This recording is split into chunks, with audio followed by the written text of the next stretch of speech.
buenas viejuneros, bienvenidos a mi canal.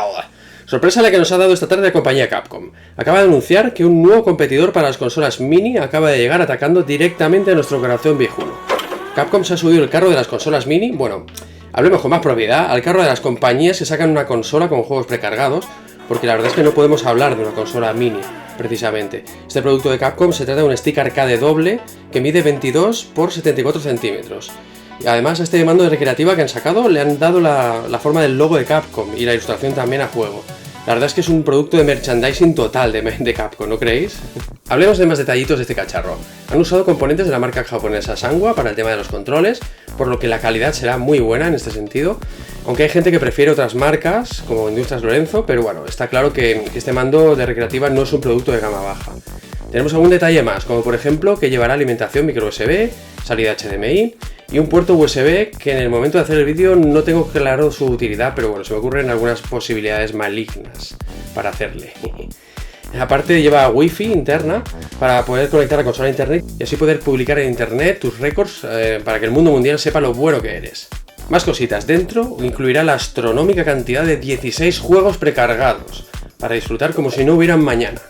Los juegos, la lista la han publicado ya, la ha hecho oficial y estará el 1944 de Loop Master, el Alien vs Predator, Armored Warriors, Capcom Sports Club, Captain Commando, Cyberbots, Full Metal Madness, Darkstalkers, The Night Warriors, Echo Fighters, Final Fight, Ghosts and Ghosts, Giga Wing, Mega Man The Power Battle, Pro Gear, Street Fighter 2 Hyper Fighting, Strider y Super Puzzle Fighter 2 Turbo. El hardware exactamente que llevará dentro ya lo veremos en su momento, pero por de pronto podemos saber que los sticks arcade son los Sanwa JLF TP8IT con puertos direccionables GTI de 8 vías y botones OBSF.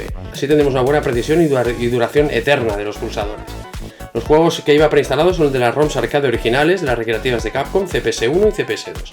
Y para ejecutarlos se encargará el emulador Final Burn Alpha, un emulador conocido por los amantes de Raspberry Pi, que frecuentáis mucho el canal, y por los seguidores de mis tutoriales de Super NES Mini y otras consolas.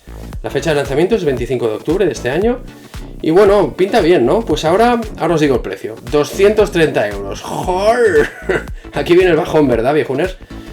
No sé si esta consola será un fiasco o un éxito. Yo la encuentro un poco subida de precio. A ver si los señores de Capcom van a sufrir el síndrome de la PlayStation Classic como le pasó a Sony. Es decir, que al poco de salir a la venta, pues tendrán que rebajarla porque si no, no la querrá ni el tato. Ya me imagino los comentarios del vídeo. Con ese precio hay cosas mejores, yo con mi PSP lo hago todo, yo con mi PC lo hago todo, yo con mi Raspberry Pi lo hago todo. Más barato, está claro. A ver, si miramos el aspecto práctico, es lo de siempre. Siempre con un Raspberry Pi o algo similar, pues puedes tener pues prácticamente lo que quieras a nivel de emulación de juegos retro por un precio, bueno, mucho inferior a productos que haya en el mercado, la verdad. Pero bueno, está claro, como decía el compañero Doki Panic en Twitter, cada cual con su dinero hace lo que quiere. O sea, es tan válido pues, si te lo compras como si no te lo compras. Está clarísimo. Si comparamos este producto con cosas parecidas que hay en el mercado, nos vendrá todos a la memoria en los famosos sticks arcade Pandora's Box. Acordaos que hace unos días os traje al canal uno para que lo vierais. Os dejo aquí arriba el link de la review que hice. Refrescando un poco la memoria, el Pandora's Box 6S que os enseñé valía sobre los 150 euros y tenía 2020 juegos dentro. Sí, como lo veis, 2020 juegos arcade. Eso sí, tanto las palancas como los botones eran de una calidad normalilla y no eran Sanwa, está claro, no como el producto de Capcom. Hay diferencia, está claro, son dos productos que juegan en ligas diferentes. Lo que está claro es que Pandora's Box juega con ventaja, dado que no sé cuánto habrán pagado los señores chinos que lo han creado por las licencias de los 2020 juegos que lleva dentro. Pero bueno, también hay que tener en cuenta que por un dinero similar a lo que cuesta un Pandora's Box, podríamos hacernos nosotros mismos pues una Raspberry, comprar los botones, las palancas y tal, siguiendo los tutoriales que tengo en el canal. Podríamos llegar a crearnos algo parecido a este Capcom Home Arcade. Pero está claro que este producto de Capcom está dirigido a personas que o bien no quieren complicarse la vida con cosas similares a Raspberry Pi, o bien para coleccionistas amantes del retro y de productos originales con licencia. La pregunta más importante de este vídeo es, ¿me lo compro para traerlo al canal o paso del tema? Bueno, vamos a hacer una cosa, si le dais amor al vídeo en forma de likes y veo que hay mucho interés, os traeré al canal este stick arcade de Capcom y os haré un análisis exhaustivo y profundo de los que yo suelo hacer, para que veáis de qué pie calza. Pues nada, viejunes, nos vemos en el próximo vídeo. ¡Hasta luego, Lucar!